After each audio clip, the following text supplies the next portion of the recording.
We've been looking at two types of bladder cancer patients. Firstly, early stage bladder cancer patients.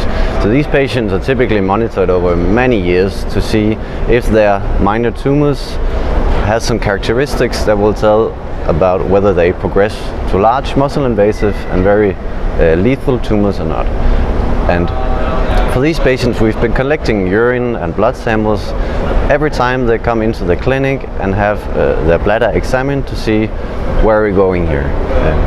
And we've been looking at, for these patients, we've been designing an approach where we know that for these patients, when we do an analysis of the liquid biopsy, we have a certain handle so that we know if we find this specific genomic alteration, we know it's coming from tumor cells from these patients, and thereby it may be an indication of aggressive disease, of a poor prognosis for these patients.